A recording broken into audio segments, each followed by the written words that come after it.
tratar en el módulo Masculinidades de este curso. Mi propuesta es que hagamos en principio 2 entradas al tema de la masculinidad, luego voy a proponer 3 definiciones bastante extendidas, pero vamos a tratar de dar una 4ª definición porque ninguna de las 3 que vamos a presentar antes nos va a agradar del todo. Y por último, voy a hacer unos comentarios finales. Vamos a empezar entonces con 2 maneras de entrar al tema de la masculinidad. Primero, quisiera que pensemos que la problemática de la masculinidad tiene que ver con la visibilidad, ¿sí?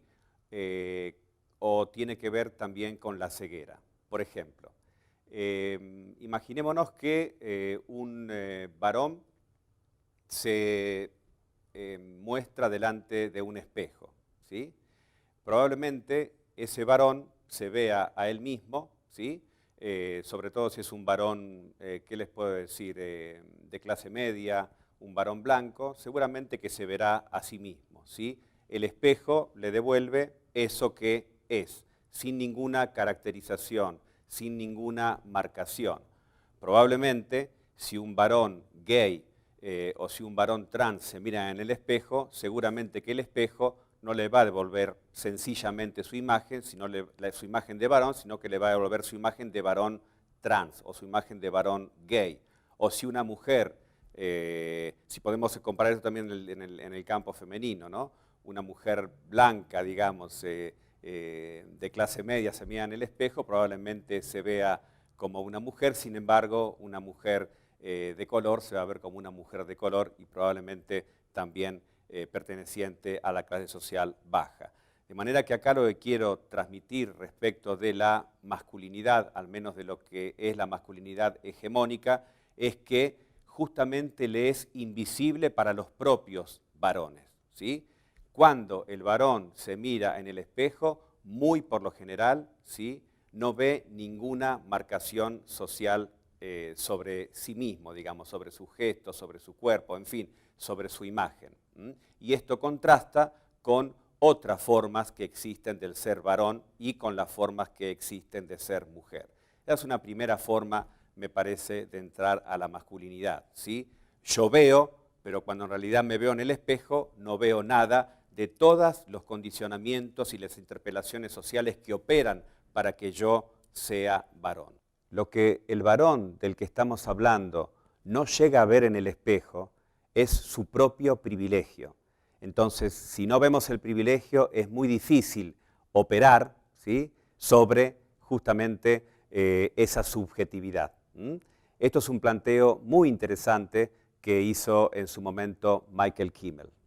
La segunda forma de entrar a este tema podríamos sacarla de un autor nacido en Canadá, pero que hizo toda su carrera en Estados Unidos.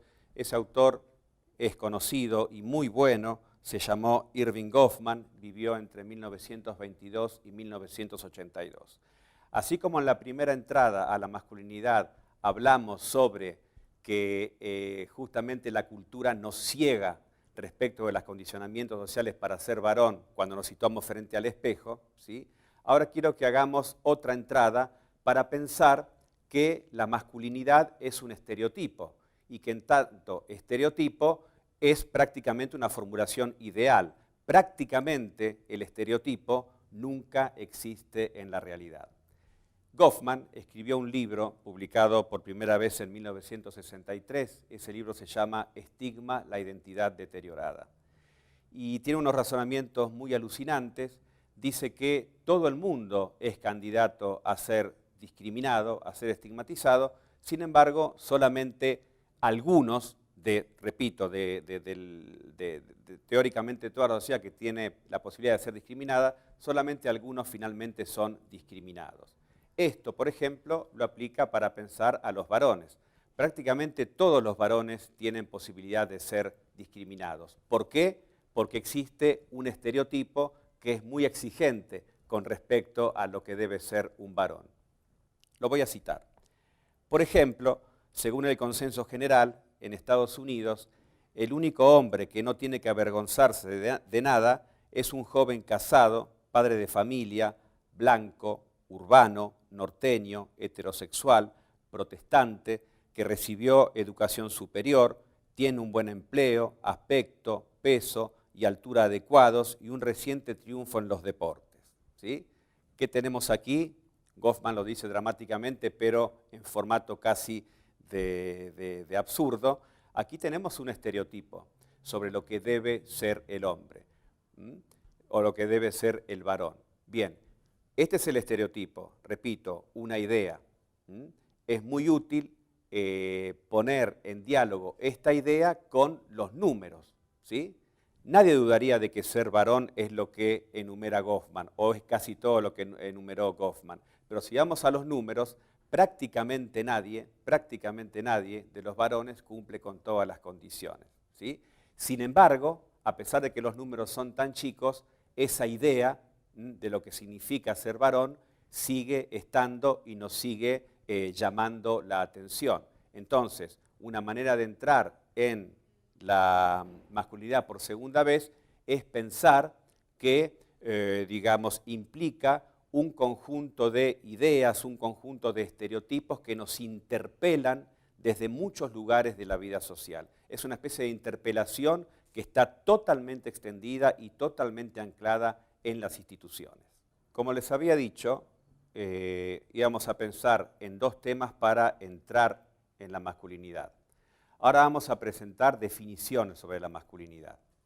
Vamos a presentar 4 y vamos a quedarnos con una. Existen, me estoy basando en un autor, Connell, bastante reconocido en este campo de estudio, existen las definiciones esencialistas de la masculinidad. Las definiciones esencialistas seleccionan un atributo, una cualidad que sería prototípicamente masculina y también destacan cualidades esenciales prototípicamente femeninas. Si nosotros, por ejemplo, nos fijamos en la obra de Freud, nos fijamos en la obra de Lacan, vamos a ver que hay cuestiones realmente prototípicamente etiquetadas en la condición masculina y prototípicamente etiquetadas en la condición femenina. Pero no son solo las provenientes del psicoanálisis, las definiciones esencialistas, las tenemos también que vienen de la psicología, tenemos que vienen de la medicina, tenemos que vienen de la biología, de las religiones y de diversos moralismos.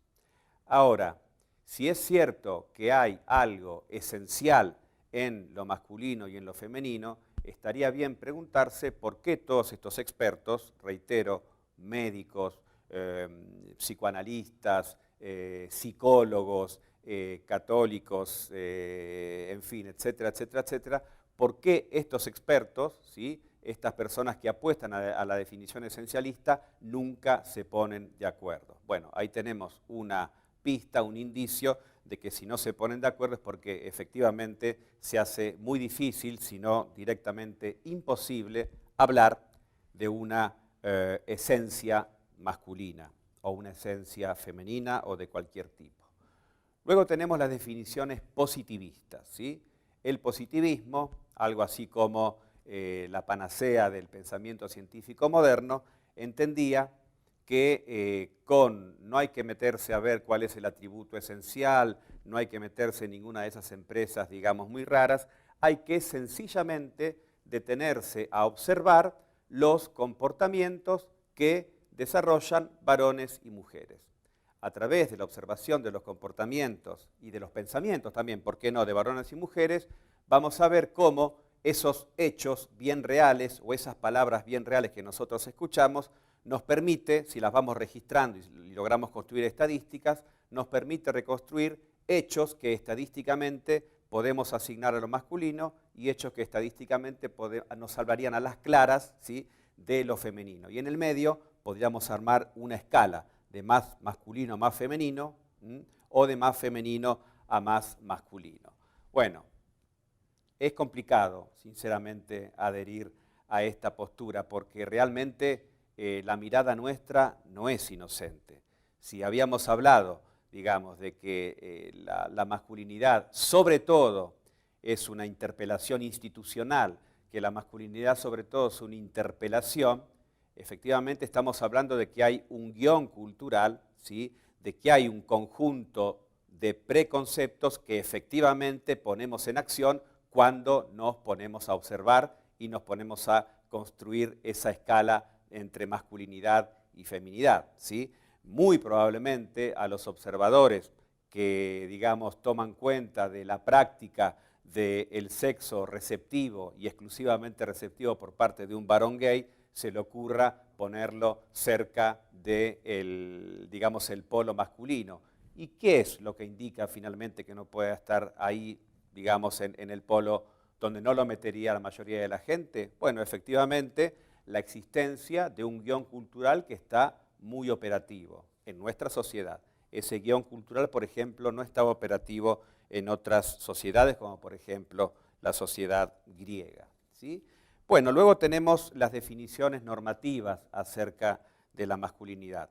Las definiciones normativas no se van a meter, digamos, a desentrañar si hay un atributo esencial, tampoco se van a poner a, digamos, a hacer estadísticas con las prácticas para armar ninguna clase de escala, sino que la definición normativa hace referencia a lo que debe ser, ¿sí?, lo que debe tener, lo que debe hacer un varón. Es decir, es una definición que opta por el deber ser, ¿sí?, por el deber tener, por el deber demostrar.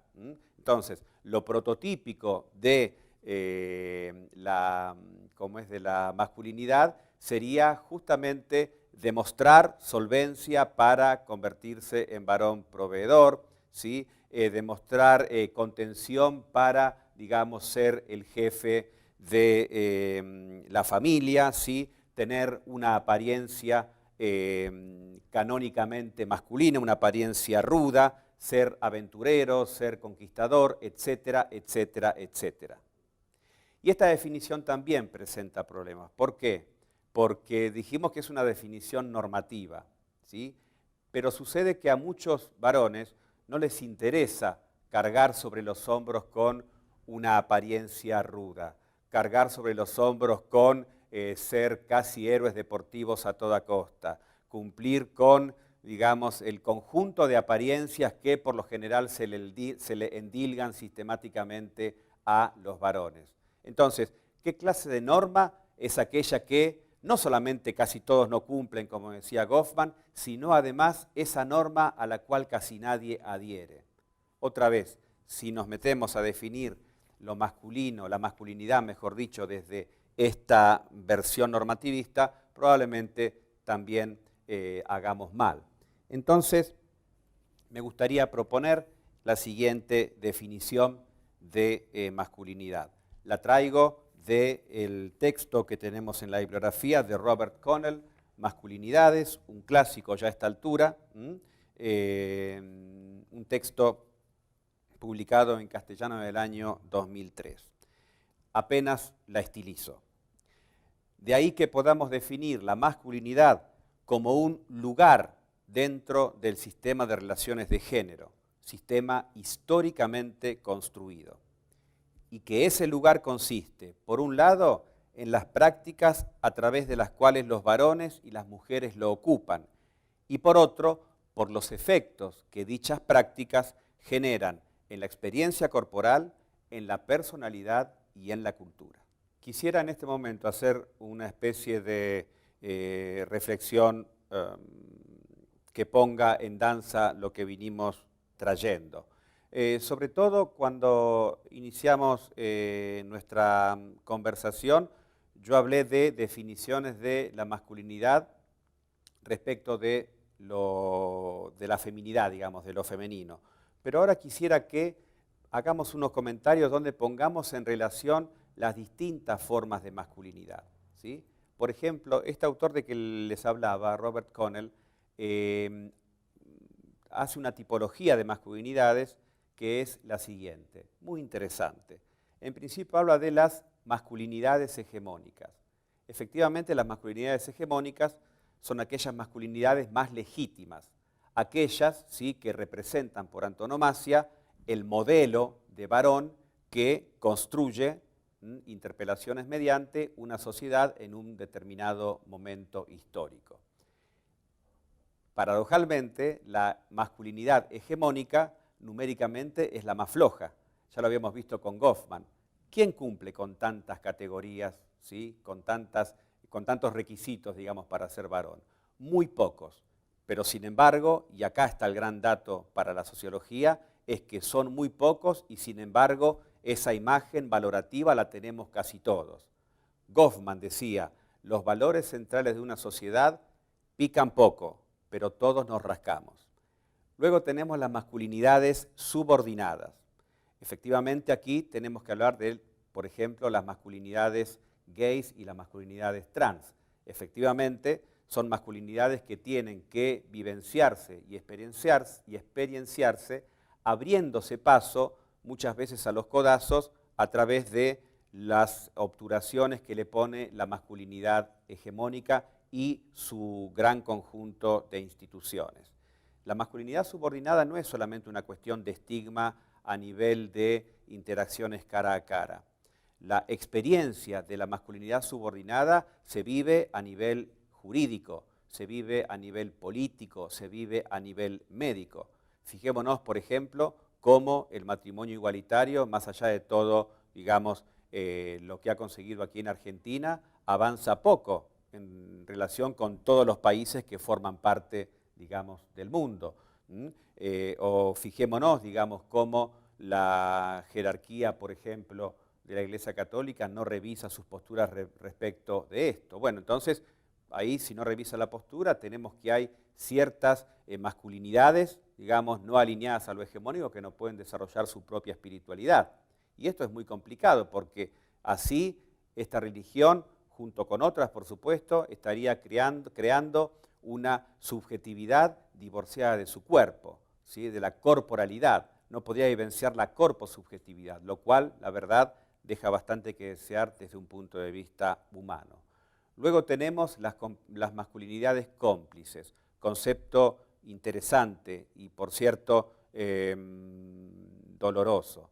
Las masculinidades cómplices son aquellas masculinidades que no se ajustan al estereotipo que había presentado Goffman, no se ajustan a, digamos, la masculinidad hegemónica, no se ajusta en sus prácticas, digamos, y en sus declaraciones. No se ajustan, pero sin embargo son cómplices porque sacan provecho de la existencia de esta masculinidad hegemónica, ¿sí? No van a ser varones violentos, por ejemplo, en el ámbito familiar, ni van a ser varones que van a andar permanentemente haciendo alarde vía de disciplina dramática mediante de una, digamos, corporalidad ruda. Pero sacan provecho de que la masculinidad hegemónica esté vigente porque, por ejemplo, se sienten legitimados para que, llegado el momento, quien postergue la carrera profesional sea la esposa, en caso de que se haya cansado, y no ellos, ¿sí? De manera que ahí tenemos una masculinidad no directamente hegemónica, pero que sin embargo saca provecho de aquello que lo hegemónico pone en el nivel del imaginario social. Y por último tenemos las masculinidades marginadas, ¿sí? Hablamos de masculinidades marginadas cuando intervienen las variables de la clase y de la raza o la etnia, ¿sí? Que dejan a ciertas masculinidades no ya marginadas, sino directamente afuera del mapa social. Por ejemplo, podemos ver, y hay muchos documentales al respecto, la demonización sistemática de los varones negros en Estados Unidos, ¿sí? Los varones negros en Estados Unidos han recorrido un camino muy dramático en el imaginario de esa sociedad que va del violador hasta el criminal, ¿sí? Pero también son masculinidades marginadas porque, por ejemplo, pueden reconocerse ciertos valores hegemónicos en un atleta negro, por ejemplo, pero sin embargo, eso que se le reconoce a esa persona en particular no encuentra ecos en el resto de la organización social. Sigue siendo una masculinidad marginada.